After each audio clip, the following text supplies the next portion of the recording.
Logan is killing it at the box office, and there is a lot of press out indicating it's because of its R rating. And I am here to assure you that its R rating has nothing to do with its success. I hope that they do take cues from Logan, but I hope that studio executives and producers are smart enough to see that Logan's success had nothing to do with its R rating, and it had everything to do with having a solid storyline that was supported by a theme that we all connect to, that is a universal truth in humanity, that we're all searching for a connection and that we all want to feel like we belong. The theme of family was laid out through the movie of Logan. It is what made Logan a good movie. But in order to do this, they had to make Logan a vulnerable character. And this is the biggest challenge in superhero movies. Superheroes are not vulnerable to much. And this is the place that we see Logan really stand out. Doesn't have to do with the fact that it was rated R. There easily could have been some scenes cut out or a little less graphic and brought the movie down to a PG-13 rating. It would not have destroyed the success of the movie. Our need for human connection is one of our most basic needs. Human connection is a necessary part of us feeling fulfilled and being able to enjoy life. When we first meet Logan in this movie, he is pretty broken. When he gets out of the car, he can barely walk. His feet aren't really holding him up straight. And then we see in the fight that we're truly not looking at the Logan that we used to know. But more importantly than Logan being broken and deteriorating is we see that he has a family at home. And how is Logan treating his family? Well, he's neglecting them pretty badly. This is highlighted with the way he's treating Charles. He has Charles basically locked in a cell. He's living like an animal. When we first meet Logan in the limo, think of a father who has a family at home and is out at a bar. I mean, this is basically what we're seeing with Logan when he's in that limo. When he returns home, he is not willing to accept the responsibilities of his family. And the albino confronts Logan with this. But all Logan can do is run away. One of the things Charles says to Logan at the beginning of the movie is that he knows who Logan is, he just does not recognize him anymore. This is a significant line, and let's remember that.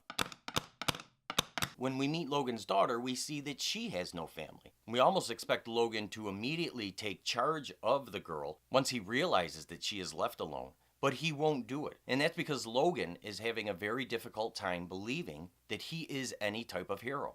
He has killed a lot of people in his lifetime. And he lets his daughter know that part of being a Wolverine is dealing with the death that you bring into this world, whether they're good or bad people. And this is what Logan is going through. He is feeling the guilt of taking life and feeling like he did not do enough to support it. So Logan does not believe he is a hero. Logan does not believe that he can really help this girl.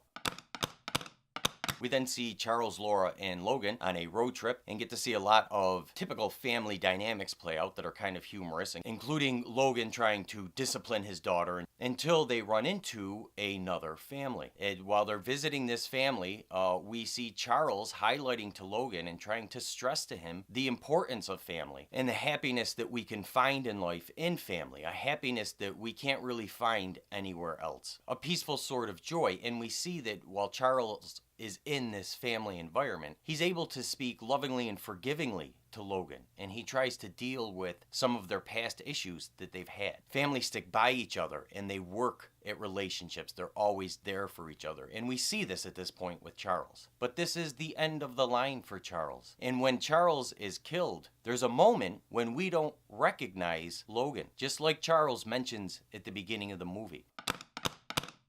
It's very intentional that when the younger built version of Wolverine is introduced, that the audience doesn't completely recognize who it is. That relates back to Charles's comment to Logan that I don't always recognize you. Logan is fighting himself in more than one way. The obvious way is that it's a younger version of Logan. But internally, what this younger Wolverine represents is who Logan is if he does not choose to stand by family. The younger Wolverine is a soulless killer. And if Logan doesn't make the choice to finally stand by a family, he's going to end up the same way. His whole life will accumulate to him being a soulless killer. And this is how the younger Wolverine isn't just a dominant physical enemy for Logan to fight, but it also reinforces the theme of the movie. And it gives us a clear look at who Logan is trying to avoid being. It's after Logan meets his younger self and loses Charles that for the first time in the movie, we see him allow somebody else to call the shots. He gives in to Laura and says he'll go to Eden, even though he believes it's a made-up place. And then, when Logan just can't drive anymore and needs to rest, Laura ends up taking over the vehicle. And we see here Logan's first steps to truly embracing being part of a family.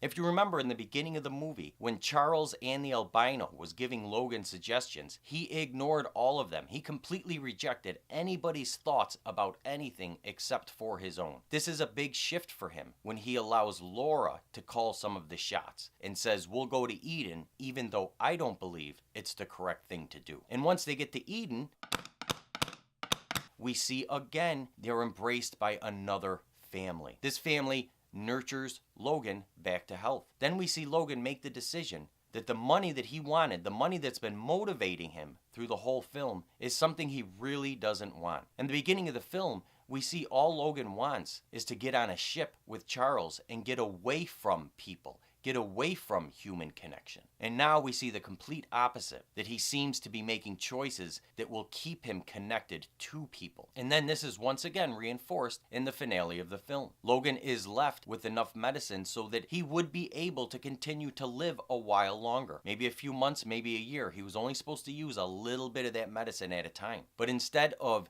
making a completely selfish decision, a decision that would sustain his life alone, his lonely life, Logan decides that it would be much better for him to sacrifice his life in order to save his family's life. And again, at this point in the film, his family is more than Laura. He has an extended family and all the children that are at Eden. And this reflects back to Logan's beginning with the X-Men. It's a familiar place with him. And so he does decide to fully embrace being part of a family.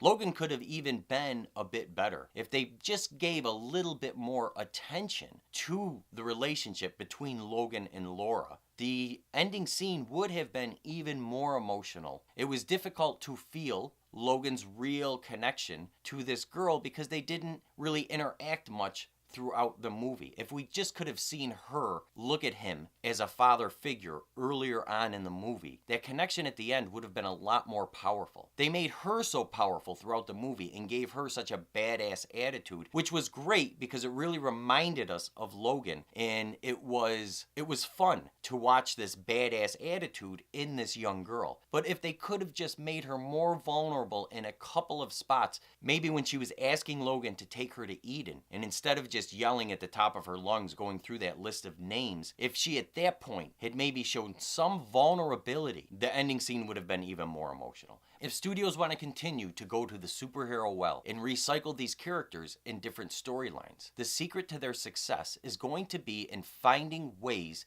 to make these heroes vulnerable, so we as vulnerable humans can identify with them in some sort of way and feel like we went through an internal journey in that movie. This is the beauty in movies. It's why we love movies so much.